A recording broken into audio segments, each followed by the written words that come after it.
The thing is, a woman can spend half her life being useful and still wake up one morning feeling untouched. One mirror, two lipstick shades, no crime. I kept telling myself that wanting to be seen was not the same as wanting to leave. My name is Orla Bennett. I was 44, regional procurement director for a building materials contractor, and most days I could move trucks, hotel rooms, vendor lunches, and fuel claims across 3 counties without raising my voice. People at work called me sharp. They meant it as praise. I had learned to make sharpness look like competence, not hunger. That Friday afternoon, the upstairs bathroom smelled of cold lavender perfume, and the lemon cleaner Mara used too heavily when she wanted pocket money. I stood at the vanity trying a darker lipstick than usual. It made my mouth look like it belonged to a woman who had somewhere to go. The pearl necklace sat against my throat. My husband had given it to me last Christmas in a small velvet box, with the year written inside the lid in his neat square handwriting. He did that every anniversary too. 1 box, 1 date, 1 careful little proof. I used to love that. On the bedroom bench sat folded laundry, Ivy's old university hoodie, and a small empty weekend bag from a conference in Birmingham. I had pulled it from the wardrobe for no real reason, or that was what I told myself when my hand stayed on the handle too long. Naveen appeared in the doorway with his reading glasses in one hand. He asked if the house felt strange since Ivy left for university. Soft curiosity. That was his way. He never pushed hard enough to make an answer come out. What he meant was that he missed us. What I heard was that he wanted to discuss family logistics before dinner. I told him the house was fine. I said Mara was still here, and Ivy called every Sunday. Of course, I said it like the question had been practical, because practical questions were easier to refuse. There had been good things. When the girls were small, Naveen took the Sunday morning shift so I could sleep. He brought coffee upstairs at 10. No speech, no complaint, just a mug placed beside the bed while cartoons murmured downstairs. That memory should have warmed me. My phone buzzed on the vanity. Pippa Crane had texted that women became dangerous when the children left, and husbands still thought dinner fixed everything. I smiled before I answered. Naveen saw the smile. He asked what had changed between us. I said nothing, while my fingers closed around the weekend bag handle. The thing is, the first crack did not look like betrayal. It looked like a vendor lunch with bad sandwiches and one younger man saying the right sentence in front of the right people. 1 compliment, 1 parking lot, no crime. The lunch was in the back room of the depot office, where the radiator clicked under the window and someone had stacked packs of printer paper beside the coffee urn. Declan Hart came in late, carrying rolled sight drawings under one arm. He was 34, married, and too easy inside his own body. Men like that still believed attention was free because they had not paid for enough of it yet. He worked as a site manager for one of our regional projects. His safety boots were clean, which meant he had changed them for the meeting. I remember that. I cannot remember what the first vendor presentation was about, though I signed the approval sheet afterward. At lunch, one of the younger coordinators joked that I never looked tired. Declan said that I looked too sharp to be anyone's wife quietly sitting at home. The room laughed. Not loudly, just enough. The sentence landed in a place my husband had not touched in months, maybe years. I picked up my tea and did not drink it. Declan asked later if I ever got tired of being responsible. I told him responsibility paid the mortgage. He said it also buried the woman under it. That was not clever. It was not even new. But he said it while looking at me like he had found the woman under the paperwork, and I let that count for more than it should have. Nell Harper saw us in the company parking lot that afternoon. She had been my friend since our 20s, back when we both wore cheap boots to expensive bars and pretended not to care who looked at us. She had always liked Naveen. More than liked him, if I was being unkind. She once told me I had married the only man in our circle who knew how to make safety feel gentle. That day, she was coming from the accounts office with a packet of ready salted crisps in one hand. Declan stood too close beside his truck. He was telling me about a weekend hotel he knew near the coast, A place with black tile bathrooms and a bar that stayed open late. He did not invite me then. Not directly. That came later. Nell slowed for half a second. Then she kept walking. Her hug at the end of the day was shorter than usual. In the parking lot, my phone rang. Naveen's name lit up on the screen. I watched it pulse while Declan leaned against the truck and said nothing. I could have answered. I could have stepped away. Instead, I turned the screen down against my palm until it stopped. I texted later that the meeting had run long. That was the first active lie. Small enough to hold, large enough to build on. At home, Naveen had made cod with rice and peas because Mara had a late study group and he said we should eat properly. The kitchen smelled of butter and steam. His reading glasses were on the table beside the salt grinder, one arm folded, one open. He asked why Nell had mentioned seeing me after the meeting was supposed to be finished. Specific. Factual. One incident. One real question. I heard courtroom. Not kitchen. Not husband. Courtroom. I told him he was turning a parking lot into evidence. He said he was asking why the truth needed editing. That sentence had no rough edge, so I reached for one. I told him he had stopped seeing me as a woman and only looked for errors in the day. He said he had called because he wanted to ask if I still wanted to go to the Italian place Saturday, the one with the table near the window. That was the wrong answer for both of us. He had meant care. I heard scheduling. I said I did not need another reservation pretending to be romance. He looked down at the cod cooling on his plate. The peas had rolled into the rice. He asked whether something had happened with Declan. I laughed once, not because it was funny, but because my face needed a shape. I told him Declan was married, as if married men could not become doors. The consequence was small. Naveen did not ask again. He washed the pans before eating, and the running tap filled the kitchen where words should have been. The next day, Pippa sat in my car at lunch because the office canteen smelled of reheated soup. She ate a chicken wrap from Tesco and told me a younger man's attention was harmless if it reminded a woman she was alive. Pippa had been divorced for 4 years and still spoke about marriage like a locked room she had escaped too late. She said one weekend in the wrong hotel might have saved her from 10 years of pretending. I told her nothing had happened. She said nothing had to happen for me to remember I still had skin. Of course, I told myself she understood. Nell stopped by my desk that afternoon and asked if I was all right. I said everyone kept asking me that as if I had become a leaking ceiling. She touched the side of my monitor and then took her hand away. After that, she sent work messages with no little jokes at the end.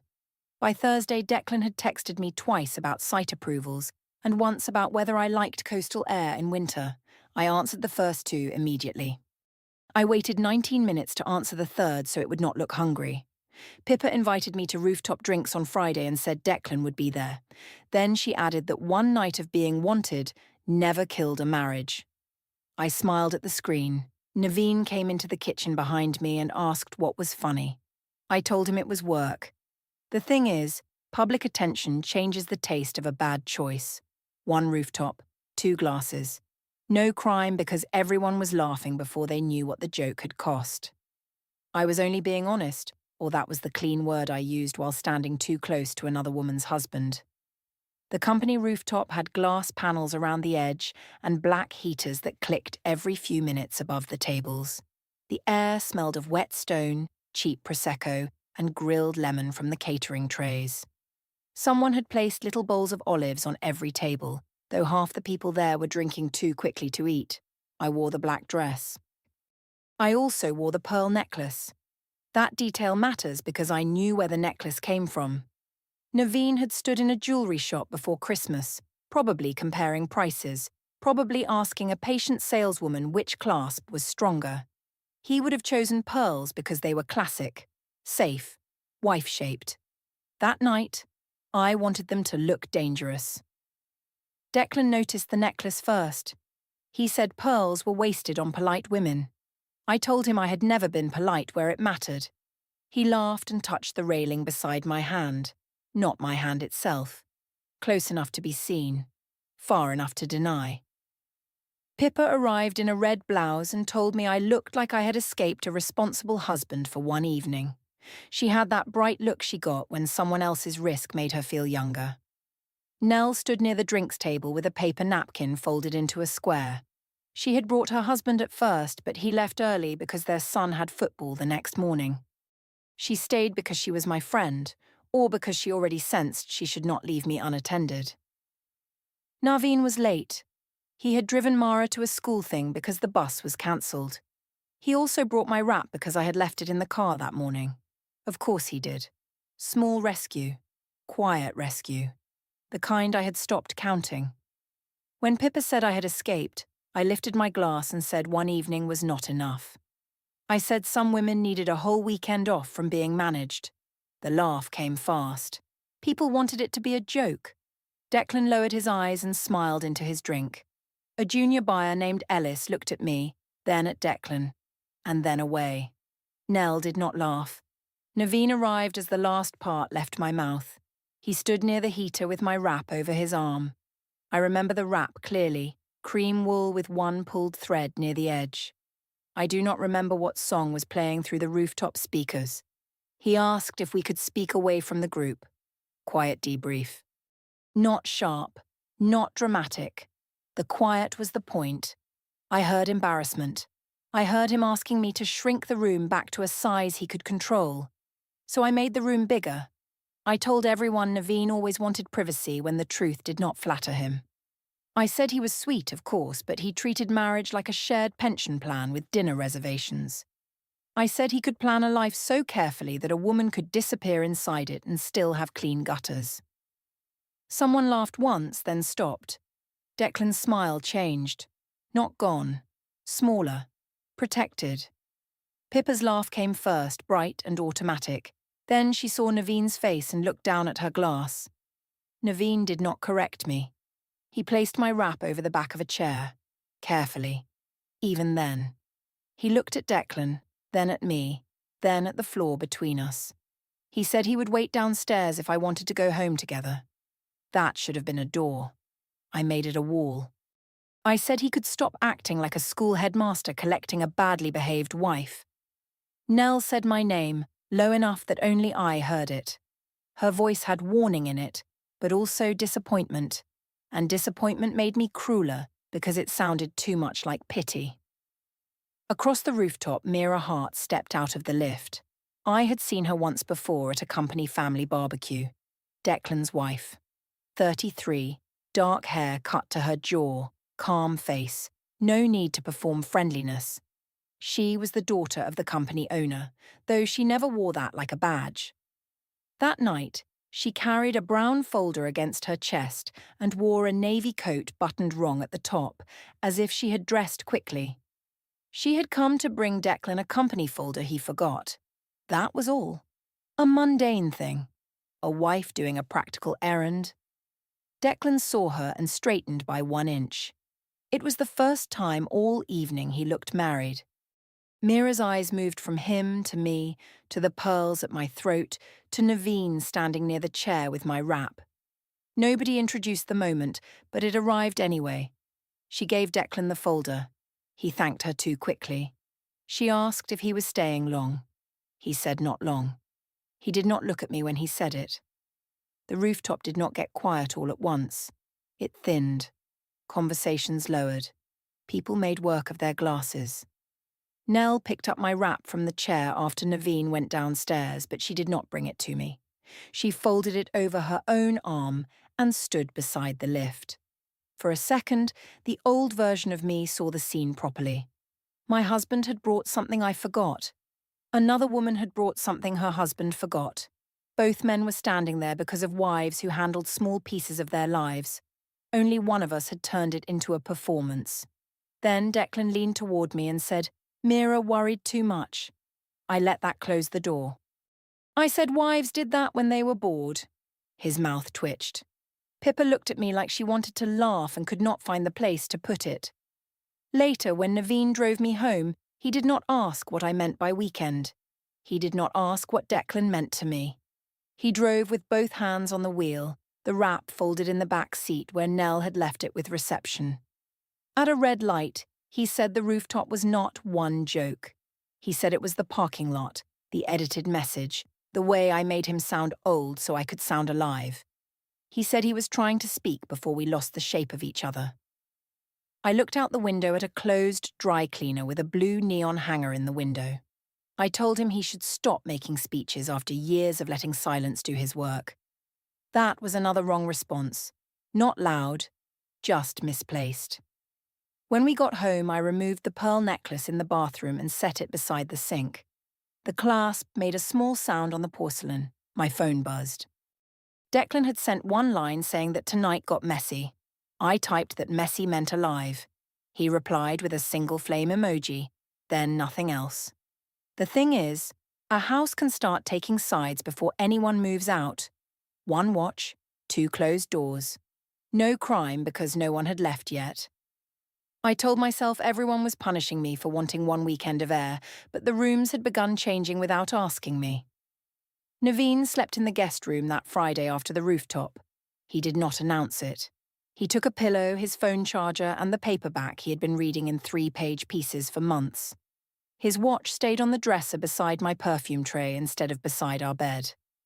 That watch had annoyed me for years because it beeped softly at midnight when he forgot to silence it.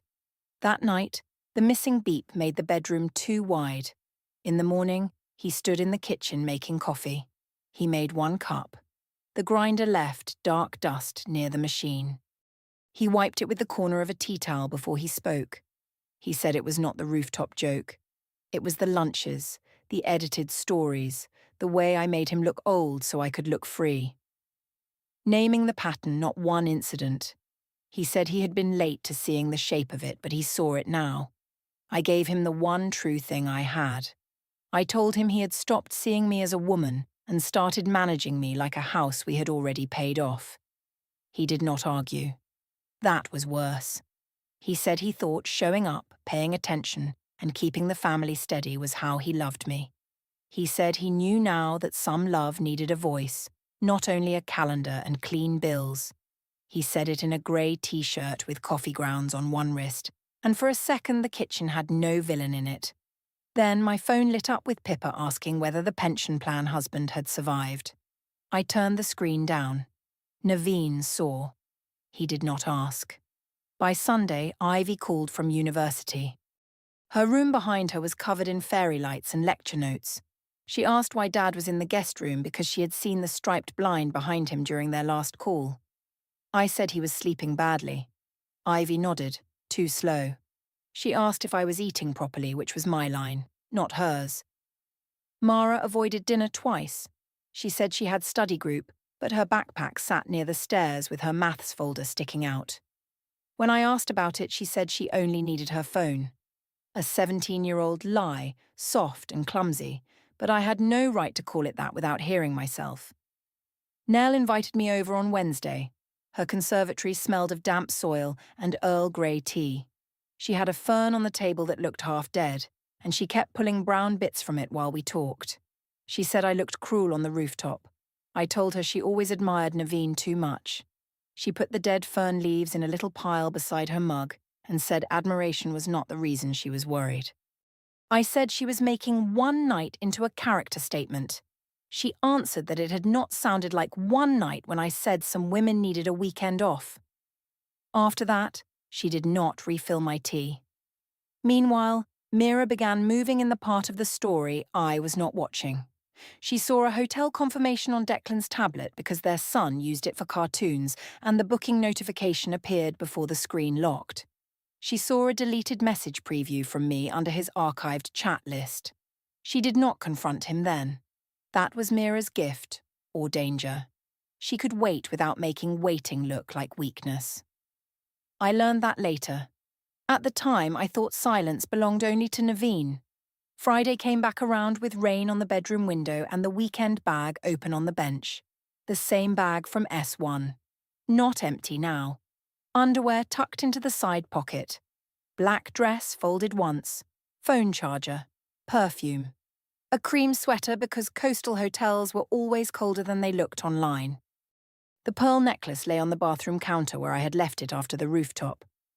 Naveen came into the bedroom while I was looking for my spare mascara. He did not ask about the bag. He picked up the necklace instead. This is the part that still sits in my hand when I think about it. He held the pearls the way a person holds something breakable but not expensive. Not by value, by memory. His thumb rested near the clasp, and I remembered the Christmas box, his square handwriting, the way he had watched me put it on before Mara came downstairs and asked if breakfast had started. He did not ask me to wear it. He did not ask why I had taken it off. He opened the velvet box on the dresser and placed the necklace inside, slowly. The pearls made almost no sound against the lining. Then he closed the lid and kept his palm on top for 1 second. The door opened. Not guilt. Something plainer. He was not trying to control me. He was putting away the woman who used to wear that necklace for him. He was grieving without giving me a performance to attack. His shoulders looked older from behind. Not weak. Older. Like I had made him carry a sentence I had not yet said. I almost said his name. The rain ticked against the glass. The open bag waited behind me. My lipstick rolled near the edge of the vanity. Then I told myself sadness could be a leash. I told myself he knew exactly how to make silence look noble. I told myself if I stopped now, he would think I had been scared back into place. I zipped the weekend bag. That evening, Naveen saw it on the bench. He looked at it once. Then he went downstairs. An hour later, his phone rang with an unknown number.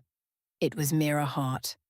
The thing is, leaving did not feel like ending a marriage while I was still inside the bedroom. It felt like refusing to disappear. 1 bag. 2 nights. No crime, because I kept calling it one weekend until the words sounded smaller than the door I was about to walk through. I stood at the vanity in the black dress, applying lipstick with the weekend bag open behind me. The bathroom smelled of cold lavender and hairspray. The pearl necklace box sat closed on the dresser, its velvet lid clean and square like a small sealed warning. Naveen came home early. He stood in the bedroom doorway with his coat still on. For 1 second, we looked almost ordinary. Husband home from work, wife dressed for plans, rain on the windows, a half-folded towel over the chair. Then his eyes moved to the bag. I told him before he could ask. I said I was going away for 1 weekend with Declan. I said it calmly because calm made it sound chosen instead of reckless. I said I would come back Sunday, and I would still be the same wife. His face did not change the way I wanted. No anger I could use, no insult I could climb above. He asked if I understood that leaving might mean there was no marriage to return to. Final and clean. 1 real door. I told him his pride was making 1 weekend sound like a funeral. I said I was not leaving him. I was taking back something I needed before I became furniture in my own life. There it was. My mother's old sentence in newer clothes. Naveen said I could cancel it. He said I could stay, and we would speak to someone together. He said he had failed to see me in ways that mattered, and he wanted 1 chance without Declan in the room. The thing is, he said the right thing too late, and I used the timing as proof it did not count. I told him therapy was what people suggested when they did not want to admit their wife was still alive. I picked up the bag. He stepped aside. That small movement made me feel powerful until I understood it was not surrender. It was removal. At the door, he said he would not follow me, but he would not pretend nothing happened. I said pretending was what he had been doing for years. Wrong response. Almost true. Still wrong. The taxi smelled of pine air freshener and old chips. I watched our house shrink through the back window and kept my phone in my lap. Pippa had not replied to my last message, so I sent a photo of the taxi floor and wrote that the weekend had started. No answer. Declan was waiting in the hotel bar by the window, wearing a navy shirt and the face of a man trying to look relaxed on purpose. The hotel had black tile floors and small lamps shaped like white globes.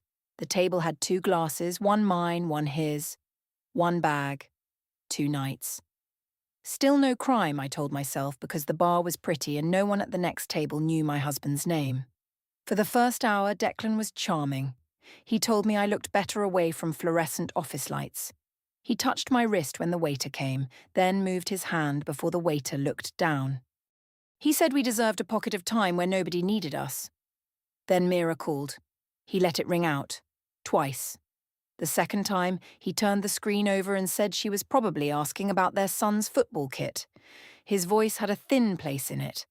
I asked if she knew he was away. He said she knew he had work. Then he told me not to text his name in anything obvious. He said Mira could be sharp when she wanted to be, and her father still owned half the company. That was when the weekend changed shape. Not enough for me to leave. Enough for me to start watching him. I sent Pippa a photo of the 2 drinks on the table. She did not open it. The little delivered mark sat there all night like a closed door. Back at my house, Mira was already in the dining room. I know this because she told me later, and because the whole scene was arranged with the calm of people who had stopped begging reality to be softer. She had called Naveen from her car after finding the hotel confirmation and the deleted message preview. She brought screenshots, booking details, and a small notebook where she had written times because her hands needed something to do. Naveen made tea. It went cold between them. Mira told him what Declan had said about work. Naveen told her what I had said at the door. They compared both versions without raising their voices. There was no affair drama in the kitchen, no plates broken, no shouting at phones. Just 2 spouses sitting with proof, making the weekend smaller than we had tried to make it. Mira said I had taken her husband for a weekend. Naveen said I had left him with the truth. They decided not to interrupt us. That was the revenge. Not chasing. Not screaming. Not saving us from the shape we chose. On Sunday, Declan became careful before breakfast. He said we should leave separately. He said Monday could be complicated. He checked out at the desk while I stood near a vase of fake white orchids and pretended not to know what had shifted. When I got home, I smiled too hard before opening the door. I had planned my voice in the taxi. Soft first, then honest, then warm. I would say the weekend had cleared my head. I would say I wanted my husband, but I needed him to understand I was still a woman. The living room smelled of tea and raincoats. Mira Hart was sitting in my usual chair beside my husband. She was not dressed like a rival. Navy jumper, plain jeans, hair tucked behind one ear, tired face, controlled hands. On the coffee table were printed screenshots, the hotel confirmation, a phone with a recording paused, and the pearl necklace box. My place looked occupied before anyone spoke. Mira said she thought I should meet the wife whose husband made me feel young. I looked at Naveen. He did not stand. He did not shout. He did not ask for details. He said Mira had told him the truth before I came home to rewrite it. I reached for the old script. I said the marriage had already been broken. I said, one weekend did not create that. Mira looked at the necklace box and then at me. She said one weekend was what people called it when they wanted the other person to carry the rest. Naveen said he would handle everything properly. The room stayed calm. That was the most frightening sound in it. The thing is, Monday did not arrive like punishment. It arrived with wet shoes, bad coffee, and a woman at reception saying my full name. 1 lobby, 2 witnesses. No crime I could shrink back into one weekend. I wore a cream blazer and the pearl necklace because I wanted to look untouched. The office lobby smelled of floor polish and the espresso machine that always burned the second cup. Mira stood near reception with her father, the company owner. Nell was by the lift holding a cardboard coffee tray, and when she saw me, she did not lift a cup in greeting. The process server said my full name, Orla Bennett Rao. I had not used the last part at work for years because it made email signatures too long. She handed me a brown envelope and a small screen for my signature. My finger made a crooked line.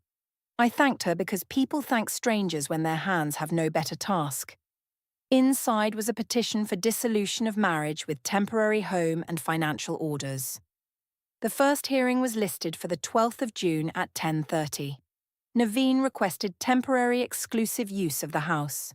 The document referenced my recorded admission before leaving, the hotel booking, synced location history, and evidence Mira had provided from Declan's phone and tablet.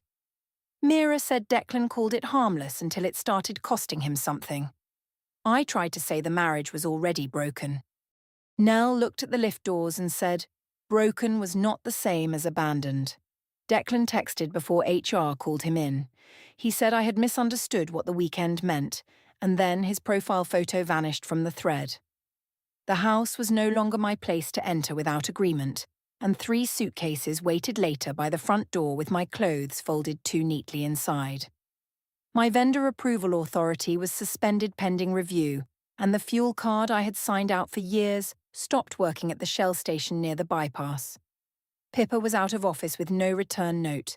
Nell stopped covering my silences, and Ivy answered my call with her camera off. Declan protected his marriage, then his job, then himself. At work, people stopped saying my name in open spaces. I had believed attention was proof that I had not disappeared. I had believed one weekend could give me back a woman I thought marriage had buried. But Mira had walked into my house with facts, and Naveen had listened to the person who told him the truth without asking him to survive a performance first. I did not lose my place because she took it. The pearl necklace sat in its velvet box on top of the largest suitcase. Naveen did not open the door.